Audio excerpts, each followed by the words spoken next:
How did one of anime and manga's best girls become the worst girl? Let's get into this. Heyo guys, so chapter 380 kinda broke the anime community, and who would've guessed that Rent-A-Girlfriend of all series did that? Big spoilers for the chapter ahead, you have been warned. But Chizuru has once again formally rejected Kazuya for maybe the second or third time already, and people are calling for Chizuru's head, calling her toxic, manipulative, a heartless bitch, I don't know if I can say that. But hang on, before we throw her into the anime waifu trash bin, let's go ahead and take a deep breath first.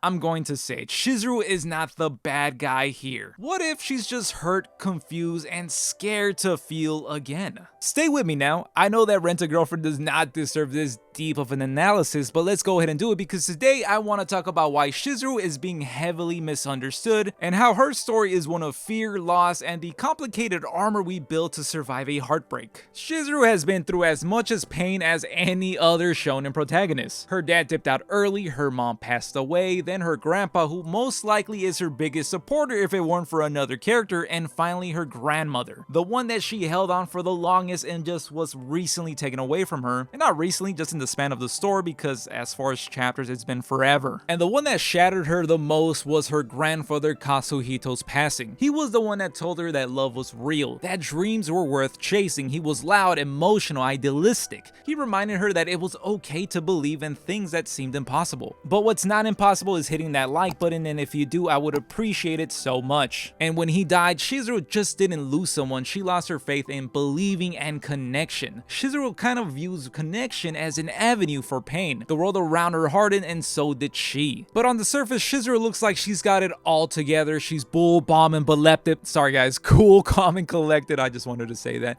But maybe even just a little bit too cold the way she treats Kazuya, obviously. But plot twist, it's all an act, except the acting cold part. She's been living her life like it's a performance, which is kind of convenient considering she's an inspiring actress. Even her smiles feel like rehearsed lines. I mean, come on, her friends don't really know her, her grandmother also didn't know her secrets, and she always claimed to Kazuya that he doesn't even know the real Chizuru Ichinose, just Mizuhara. Like an actress, this is why Chizuru wears a mask. She always looks perfect, untouchable, and in control as it's always narrated by Kazuya, but it's all a mask. She hardly ever reveals her emotions, and when she does, even Kazuya can't believe that Chizuru is someone capable of crying. And I've already mentioned them a lot, but this is where he shows up, Kazuya. He is a walking emotional wreck, and he's kind of a simp, like at a god tier level. He's not a popular character. He cries too much, he fumbles big time, he dreams big stupid dreams like trying to date Chizuru. But to Chizuru, he's almost familiar. He reminds her of her grandfather, not just because he cries over everything, but because he believes in a lot of nonsense. He believes in her, in love, and impossible things. And then something in Chizuru finally starts to open up slowly, and I mean very slowly because look at how slow this plot is. She starts to genuinely smile a lot more, she opens up to Kazuya, and she starts to feel feelings again. And that is when the internal panic starts to set in these kind of people, because if you let someone in, you give them the power to hurt you. And she's been there before so many times. So she pulls away, not because she doesn't like Kazuya, because she obviously does,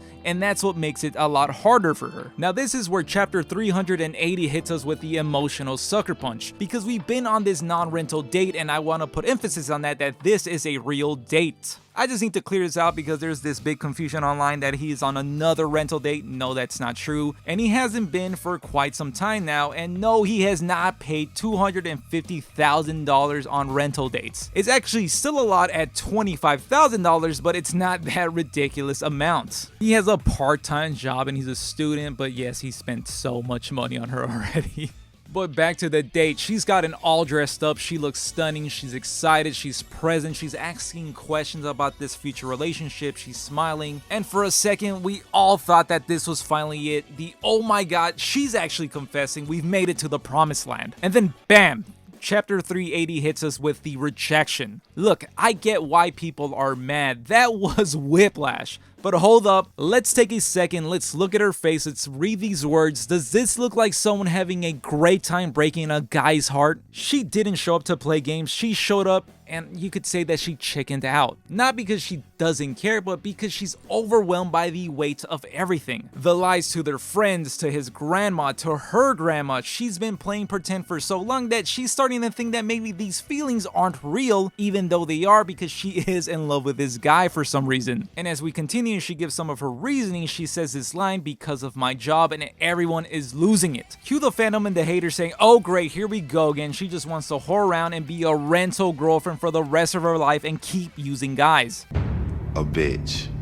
But hear me out once again, guys. What if she wasn't talking about the rental girlfriend gig specifically? What if it just is her entire lifestyle? This girl is busy. She goes to acting school, auditions, she has extra shifts, she's running on 5 hours of sleep and 2 cups of trauma because life has just been that hard for her.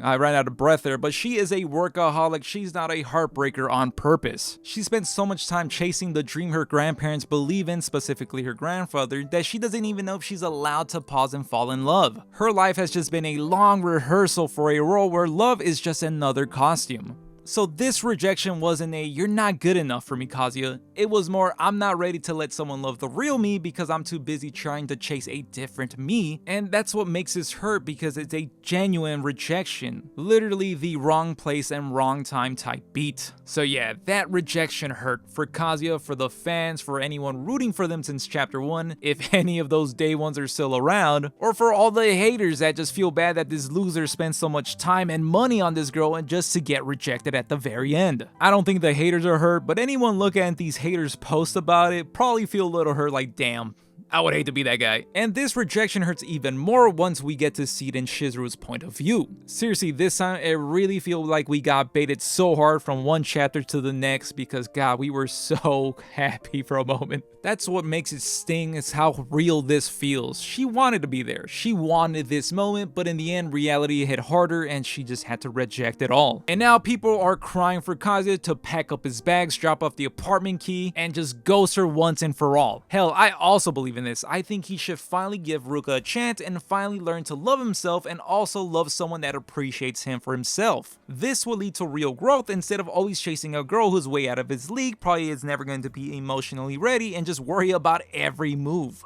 And I hate to bring this up, but I have to. Yes, this is one of the most uncomfortable truths, especially for all the nice guys out there. You can do everything for someone, wait forever, be the sweetest person on earth, and still not get chosen. Sometimes a maybe might just be a no. If Kazuya and Chizuru truly never end up together, this is a hard lesson learned very hard. And this is a real lesson that a lot of guys should learn who expect to win at the end of this game called love. But hey, after all that said, unfortunately, this is an overly dramatic romance manga. They are still totally gonna end up together, right? We all hope so, at least. Then again, some of the fans and haters really hate Kazuya so much that maybe this is the actual happy ending. So yeah, Chizuru is not the villain, but she is a deeply flawed character. And maybe that's what makes her so compelling, at least to me. She's scared, flawed, and sometimes so frustrating and so real. And that's what makes her one of the most interesting and, dare I say, most underrated girls in anime romance right now. I know a lot of the fans and haters will excuse this as bad writing choices, which yeah, I mean, there's no reason why she should have made him wait this long and let him on for this long and kept doing rental dates with her. But hey, she had her needs and she had her moments of weakness, and maybe they're not excusable, but that's what makes her feel so real. And that's why we shouldn't throw away years of underrated character depth over a single bad moment either. Chizuru deserves better, not just from the fandom, but also from the story that built her. She's more than her worst moments, just like all of us.